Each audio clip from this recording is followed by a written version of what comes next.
مساء الجمال على عيونكم حبايبي، عاملين ايه؟ يا رب تكونوا بخير. النهارده بقى هنعمل شويه شاورما كده لحمه على الطريقه المصريه بتاعتنا الخطيره الاصيله دي. تحفه تستاهل بقكم بجد. هشجعكم كده واجري ريقكم انكم تقوموا بسرعه وتعملوها. مهما ناكل في انواع شاورما كده ووصفات وخلطات، لا لا لا، مش هننسى كده الشاورما الخطيرة بتاعتنا المصرية دي. والطحينة بقى والعيش الكايزر الطري ده بجد جبارة. بصي اصلا شكل السندوتش كده يفتح النفس، تحفة بجد. طريقتها سهلة وبسيطة خالص، ويلا بينا بقى على الطريقة بسرعة. عندي هنا حوالي كيلو الا ربع من الشاورما. الجزار مقطعها لي كده قطع كده، شطفتها، ولو قطع ارفع من كده هتديكي نتيجة احلى كمان. هنا هنعمل التتبيلة. عندي ربع كوباية كده من الخل الأبيض بتاعنا أو 3 معالق كبار. عندي برضو ربع كوباية كده عصير بصلتين، ضربتهم كويس وخدت المية بتاعتهم، حطيتهم على الخل. وعندي بقى معلقة حلوة مليانة كده من الفلفل الأسود، وعندي معلقة صغيرة من السكر، وعندي كمان معلقة صغيرة من الثوم البودرة والبصل البودرة. الخل والسكر والحاجات دي بيسرع، يعني بيخلي اللحمه معايا تستوي بسرعه. عندي ربع معلقه صغيره من الجنزبيل، وعندي معلقه صغيره من البابريكا، وعندي ربع معلقه صغيره حاجه بسيطه من القرفه. ودي حوالي معلقتين كده، او معلقه كبيره مليانه من بهارات الشاورما. وعندي كوبايه زبادي، ومعلقه كده مليانه من الطحينه. وكده التوابل والخلطة كلها بقت جاهزة، بسيطة خالص ومكوناتها حلوة قوي ومش عايزة اقولك الريحة والطعم بجد كانت تحفة. هقلبها بقى واخلطها حلو، وهنزل كده بقطع الشاورما بتاعتي. لو انت جبتيها قطع كده، قطعة سليمة، قطعة لحمة سليمة، قطعيها شرايح رفيعة. اهي هنزل بقى بيها كلها وهقلبها تقليبه حلوه، وهغطيها وهدخلها التلاجة. لو انت مستعجله سيبيها ساعتين 3 كده، ويا سلام بقى لو سبتيها من بالليل لتاني يوم، بجد بتبقى تحفه. بس انا سبتها حوالي 3 ساعات كده، وبعد كده اشتغلت بيها برضو ادتني نتيجة حلوة خالص. غطيتها ودخلتها التلاجة على ما تتبل معايا شوية. هعمل معاكم الطحينة دي، طحينة بيتي انا اللي عاملاها في البيت على فكرة. حطيت عليها معلقة كبيرة كده من الزبادي، وحبة خل، وحبة مية سخنة كمان، واحط بقى ملح وفلفل اسود وكمون، حاجة بسيطة كده من الفلفل الاسود وحاجة بسيطة من الكمون. وهحط عليها كمان كام فص من الثوم.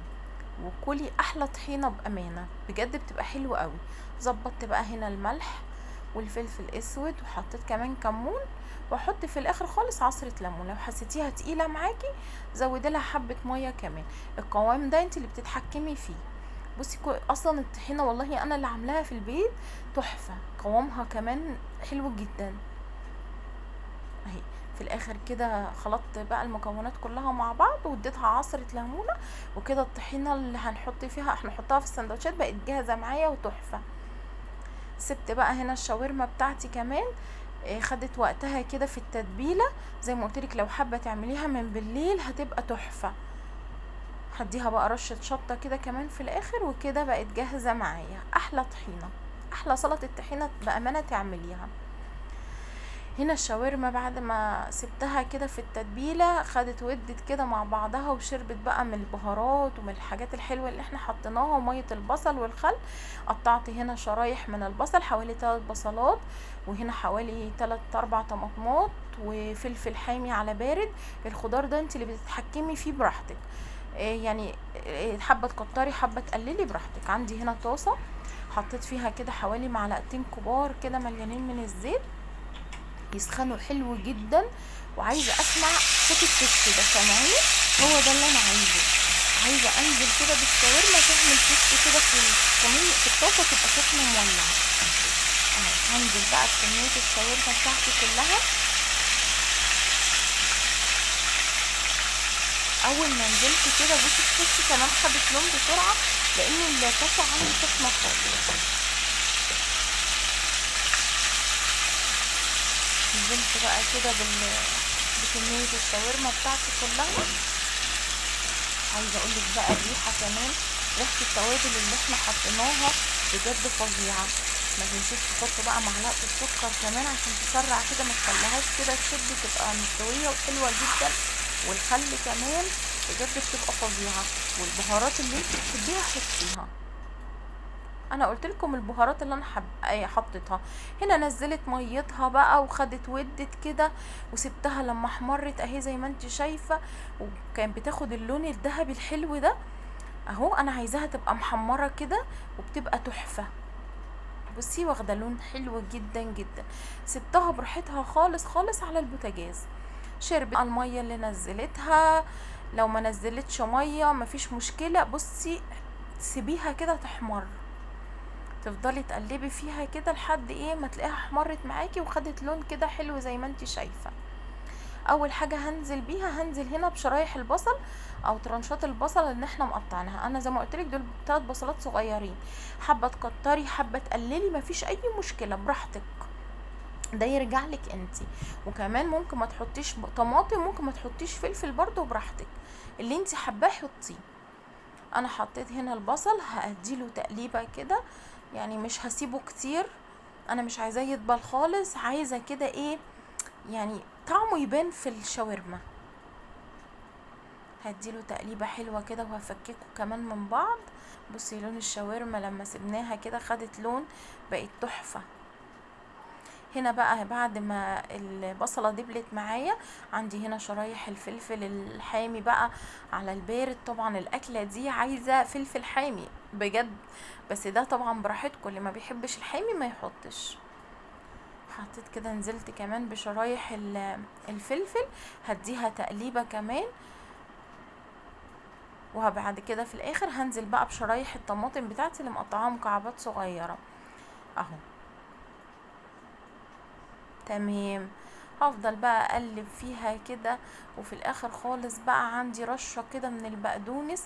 انا دقتها لقيتها ايه، انا ما حطيتش ملح في الاول لان البهارات بتاعه الشاورما كان فيها ملح، فانا ما حطيتش ملح، بس انا دقتها لقيتها عايزه يعني حاجه بسيطه كده من الملح، فحطيت كده حاجه بسيطه من الملح. هنا بقى في الاخر خالص هحط بقى رشه ايه بقدونس كده، ربطه بقدونس مخرطاها كده قطع صغيره، هرشها على الوش وهديها تقليبه وهطفي عليها. بصي بصي شكلها عامل ازاي بالخضار كده، ما تبلش قوي ولا اي حاجه، لا بجد كانت تحفه. وكمان البقدونس بيزودها جمال. طبعا البقدونس ده من الحاجات الاساسيه في الشاورما، بيديها ريحه وطعم جبار. ومعلقه الطحينه كمان اللي احنا حطيناها في الاول في التتبيله، جربوها بجد هتعجبكم جدا. هقلبها اهو كده وخلاص كده الشاورما بقت جاهزه معايا. ده كان شكلها. هطفي بقى عليها البوتاجاز وكده بقت جاهزه معايا. يلا بقى بسرعه نحضر السندوتشات وناكل بألف هنا وشفا. بجد اللي ما جربهاش فايته كتير، دي النمبر 1 بجد. الشاورما دي مهما نعمل ومهما ناكل، شاورما المصريه بتاعتنا دي تحفه. العيش الطري بقى، عيش كايزر، عيش فينو، براحتك. هحط كده حاجه بقى من الطحينه الحلوه اللي احنا عملناها دي، بجد تحفه. تقدري بقى تتحكمي في قوامها زي ما تحبي، بس كده قوامها مناسب قوي عشان ما تسيلش وانتي بتاكلي. هحط بقى الشاورما بتاعتنا التحفه دي، بصي شكلها عامل ازاي، وهحط كمان حاجه بسيطه من الطحينه كده على الوش، بجد تحفه. ده كان شكل بقى الساندوتش بتاعي، بجد حلوه جدا. اكله كده سريعه وسهله، وفرحي بقى بيها ولادك. طبعا الولاد كلهم بيحبوا الحاجات السريعه دي، واحنا كمان والله ما بنحبش الوقفه كتير في المطبخ. قدمت بقى جنبها شيبسي مخلل، براحتك اللي تحبيه. ده كان شكلها بجد تحفه. وعايزه اقولك مش هي دي الكميه بس، ده كان كيلو الا ربع تقريبا، وعمل معايا السندوتشات دي، وكان في تاني والله، يعني عمل كميه حلوه. يلا فرحي ولادك، قومي بسرعه وفرحي نفسك بقى، وجنبها بقى كوبايه البيبس وعيشي اكنك خرجتي وكلتي بره. بالف هنا وشفا يا رب على كل اللي كل. اتمنى الطريقه او الوصفه بتاعتي تكون عجبتكم. اتمنى ان انتوا تحطوا لي لايك وتشجعوا لي وتكتبوا لي كومنت حلو تحت في التعليقات. واشوفكم بقى في فيديو جديد، وما تنسونيش زي ما قلت لكم باللايك. اهم حاجه اللايك عشان انتوا بتشجعوني ان انا انزل لكم فيديوهات جديده. اشوفكم بقى في فيديو جديد واقول لكم مع الف سلامة. باي باي.